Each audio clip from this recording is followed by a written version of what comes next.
Do you ever feel like no matter how fast you run, you're always behind everyone else? That your friends are getting married, prospering, finding purpose, and you seem stuck, going in circles? It's as if life is an invisible race and you started minutes late. This feeling is so common today that it's become part of our culture.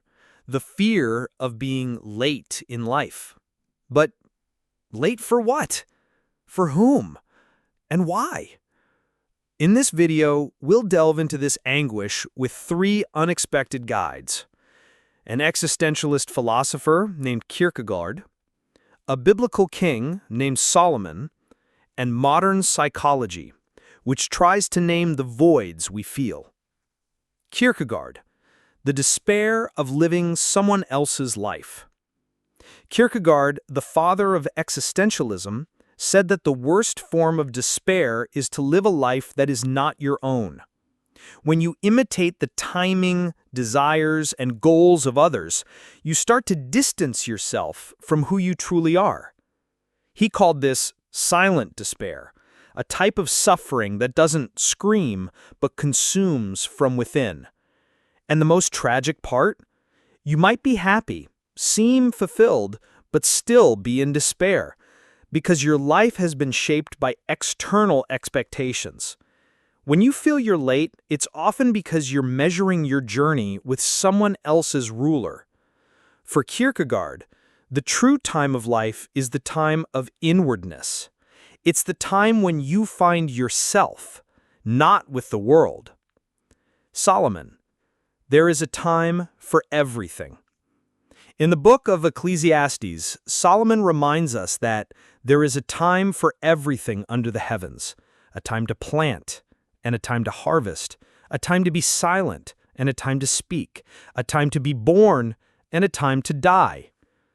This isn't just poetry. It's a key to modern anxiety. Thinking we're late ignores a truth.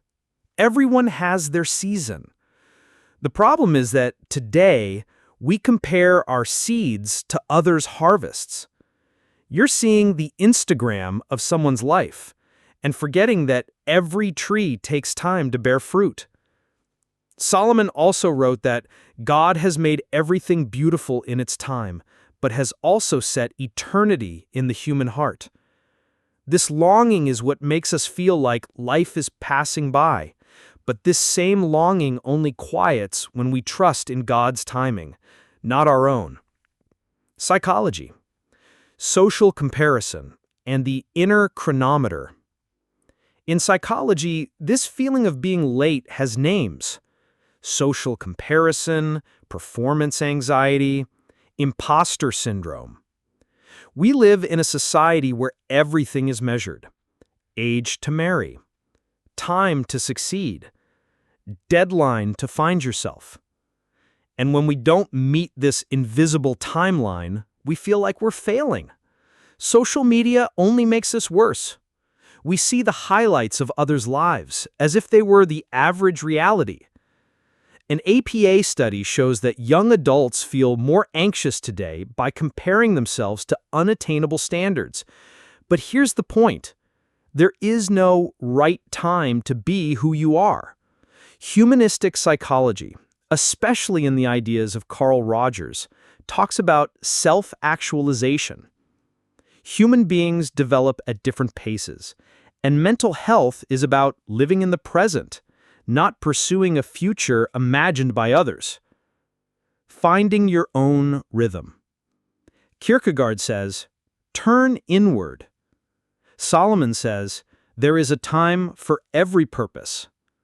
Psychology says, compare less, connect more. Together, they shout the same truth.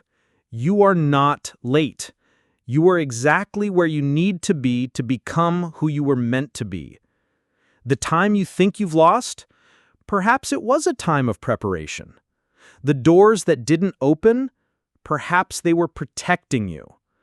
The problem is that you want to be useful on others' timelines, not faithful to your own process. The question isn't, am I late in life? The question is, am I living the life that is mine? or the one that is expected of me? Stop measuring the depth of your soul with the world's ruler. Stop trying to get somewhere you don't even know if you want to be.